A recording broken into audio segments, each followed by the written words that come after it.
A Robot Named Fight is a game very reminiscent of Super Metroid, down to the art style, sound work, and gameplay, but adding in roguelike elements, like a randomly generated map and items unlocked based on your progression. The body horror aesthetic makes for some interesting visuals and boss designs, while disturbing story beats and background elements offer some fascinating world building for those willing to soak it in and pay attention. All in all, if you ever wanted to put Metroid through the binding of Isaac Meat Grinder, A Robot Named Fight is a game you might want to check out. It goes for pretty cheap for the amount of content it provides and can be downloaded on Steam as well as Nintendo Switch. But that's not all you want to hear, is it? Objectivity and slight suggestions have their place, but there is a lot more I want to talk about regarding this game. So, if you're bothered by spoilers and got enough intro from the opening, go ahead and play the game and come back. If you want to know a lot more about the game and aren't worried about having potentially interesting moments ruined for you, then I'll start getting into why I really like this game and give more in-depth thoughts about it, and this time I'm not going to be holding anything back. Unless I forgot about it. I do that a lot. I know indie games have this reputation among them. You know, they're all pixel graphic heavy, they're all tributes to old school games, they're all Metroidvanias, they all use procedural generation, they're all roguelikes. So to combat that stereotype, I'll be looking at A Robot Named Fight, a procedurally generated pixel graphic heavy Super Metroid tribute with roguelike elements. Ripping that band-aid right off.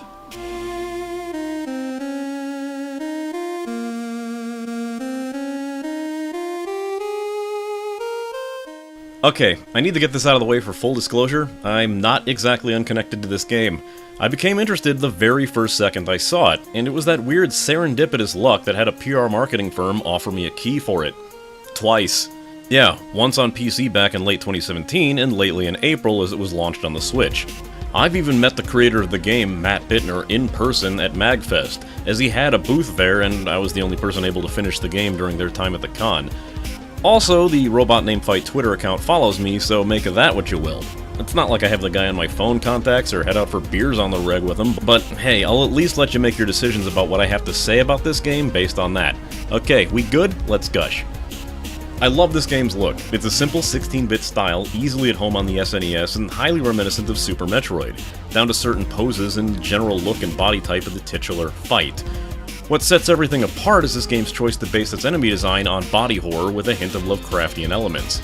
A massive moon-sized orb of meat shadows the city, tentacles reaching out in every direction and spewing sentient abominations of flesh, eyes, and teeth, dedicated to wiping out robot civilization. It's a pretty interesting take on the post-apocalypse, where humans have more or less been long gone and replaced by advanced artificial life forms who are undergoing their own apocalypse. These robots have jobs, rules, their own beliefs, and religion in understanding how the world came to be, and placing robots into the role where most humans would have been expected to fill is a fun subversion. Body horror also allows for some rather interesting boss designs, in that these clumps of eyes, mouths, and limbs can accurately convey their attacks and give you at a glance what you might be up against. A massive drooling mouth might fire out a beam of sludge and bile at you, while large glowing eyes might fire out shots. It's as functional as it is disturbing. Keep an eye on most of the bosses and you'll be able to tell what attacks are coming once you understand how they attack. The bosses can be interesting, but they're kind of a mixed bag. I like Wall Creep's 2-level fight mechanic and the impressive scale of Metal Patriarch, as well as the Mega Man 2 boss tribute of Mole Man Shaman, as that boss attacks using Woodman, Airman, and Metal Man's projectile patterns. They're not all great. I kinda groan anytime I have to deal with Flesh Adder, whose sole mechanic is that he just turns invincible and bounces around the screen real fast, forcing you to wait until you can kill him again. All the mouth meat bosses are just basically different versions of the Asteroids boss. You know, that boss that you see in almost every indie game where you shoot it enough and it just splits into tinier versions of itself over and over again. Compounding the aesthetic is a pretty good techno-industrial soundtrack working in an old-school format. The title theme is used to great effect when revisiting the newly corrupted first area when getting ready to face the Mega Beast, and the track itself grinds to a noisy, chaotic mess filled with synthetic guitar shredding that somehow works when you're in-game. While I'm not as big on the Caves track, Factory is probably my all-around favorite, and some of the endgame areas have some pretty complex songs at their disposal. This is all punctuated by very viscous and visceral sound work. Each enemy shot explodes in a wet splat of blood and organs, and the disgusting forceful splashing of the bile-spewing enemies will give you far more reason to want to avoid them beyond the massive amount of damage being done.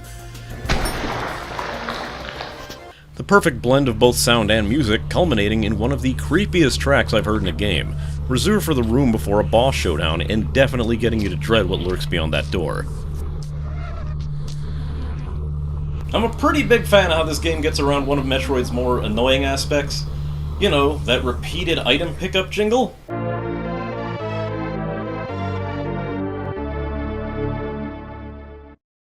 Yeah, there's a jingle in this game too, but it's mercifully shorter, and once you've picked up an item of a specific type, it'll just play a much shorter audio tone every single time.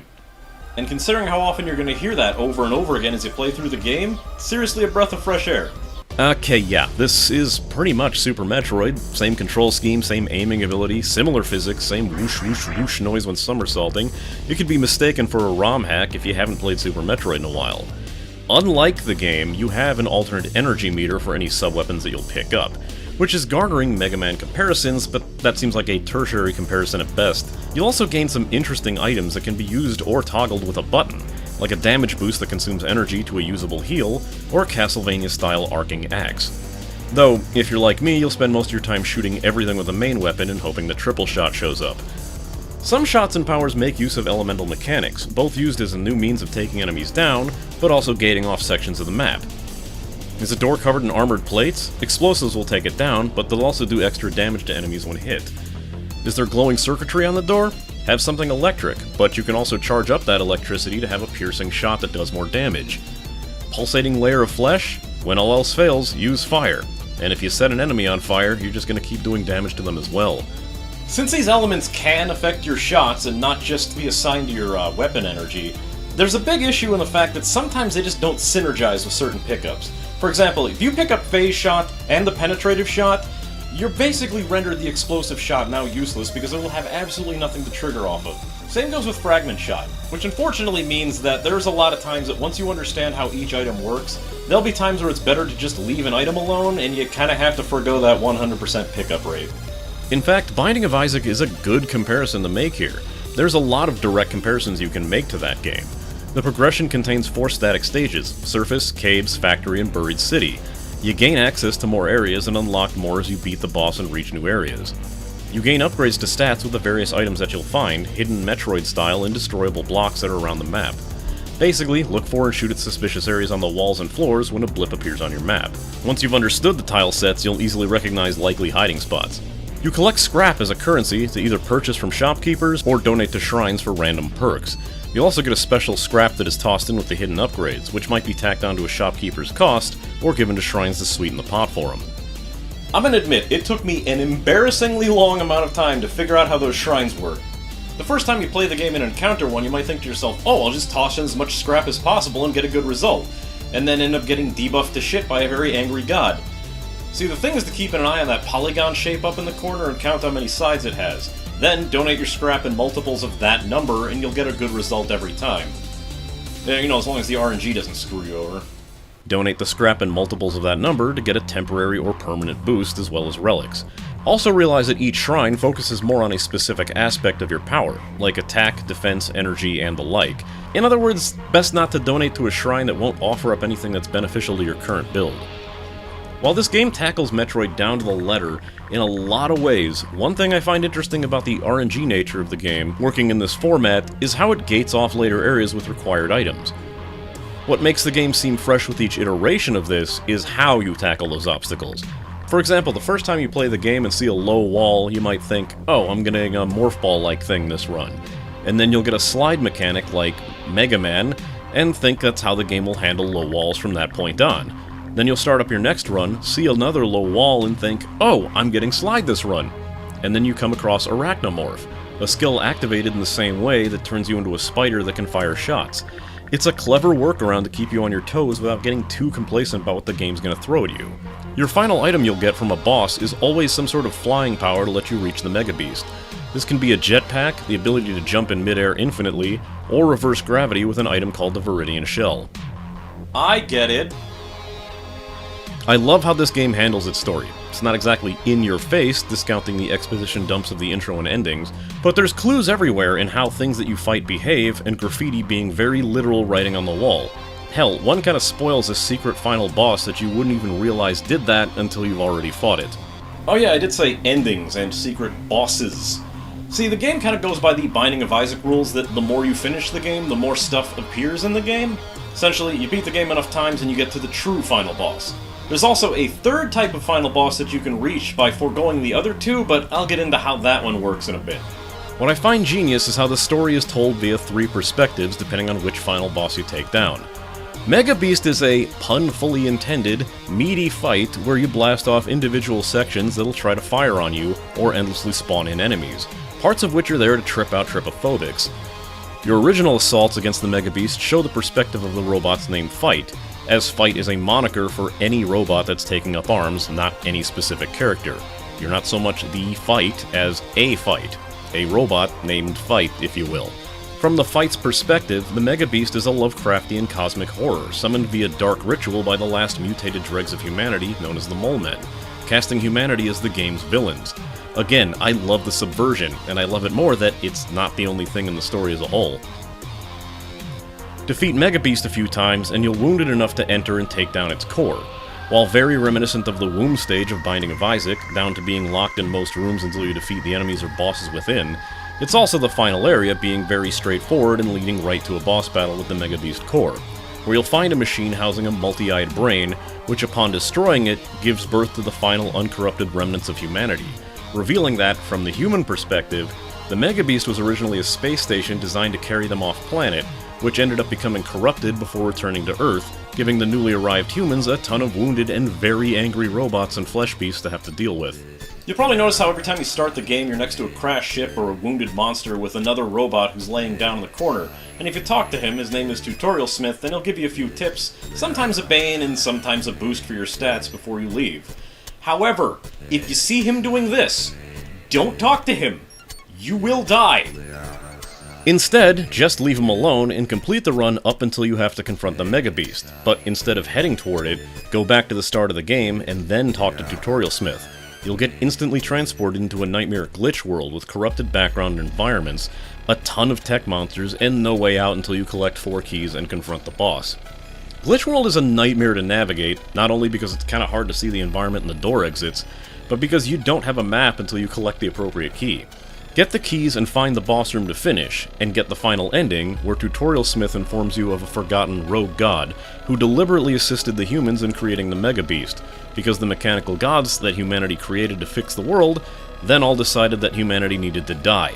It's a little confusing and left open for some interpretation, as well as an expansion point if more content arrives. Personally, I've always loved stories where humans are the bad guys or the protagonist or the villain, and somehow this game pulls off being both.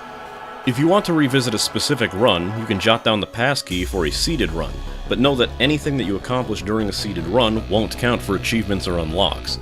However, if you're interested in a secret seed, try typing in James Bond GoldenEye 111111 on the seed screen, and you'll unlock a 4-player deathmatch mode, if that's your thing. It's a pretty neat addition, but overall just there for novelty. You can even co-op with a local partner by pressing start on another controller or input mode, which will spawn a floating orb that the second player can control like a twin-stick shooter. It makes the game a bit easier as long as both players are somewhat knowledgeable with the game, but since the co-op orb and the main player share a health pool, it's also very likely you'll end up taking more damage overall if you're not completely aware of this. Both co-op options are easier played on the Switch with native controller support, and you won't have to convince your PC that more than one controller are plugged in. Overall, I think there's advantages to playing both versions. The PC version runs far better and has a few Steam achievements, and of course, on Switch you've got its portability, and the game runs almost the same, though it is a little slower on this. When you get a lot of enemies on screen and there's a ton of sprites, the game does kind of visibly slow down a bit. But otherwise, I'd say just pick up whichever one you think is better for you. They're both pretty cheap. The game isn't too difficult to play as long as you pick up on how each thing works, and once you've got that down, it's a pretty smooth breeze. But it might be a little tough for people more used to Metroidvanias, and a little easy for those who are used to roguelites. This game earns a solid Go rating from me. It's seriously worth the price, and I have gotten tons of hours of entertainment out of it. It's probably one of my favorite games I've played in a long time, so by all means, I suggest you check it out. Hopefully, you like what you see. So, thank you for making the stop today, and hopefully I'll see you in the next one. So, wow, that took me far too long to complete. It's funny how I decided to make this my intro episode, then decided against it, and then went right back into it. So I'll take any and all suggestions about the show in discussion. So, have you played a robot named Fight? What did you think of it? Let me know in the comments. I'm also more than willing to hear suggestions for other indie games that you'd want to see covered in the show. I have a few to pipe in already, but it's fun being introduced to more great or not that great titles. If you want to sweeten the pot, I have my Patreon that you can choose to support the show with at tiers specific to Indie Stop and MMO Grinder, like early access to Indie Stop episodes before they go up on the Friday time slot, giving direct game suggestions to me to more or less force my hand, or have me make a pained attempt to pronounce your name in the credits. So with that, I'd like to give a verbal thank you to my Raid Leader supporters, Nate McPherson, Neander, Kaizmay, Gabe Darksmiller, Sonic Rose, and A. Smith. Thanks for sticking with me for this long already, and I hope to see y'all back on the next episode.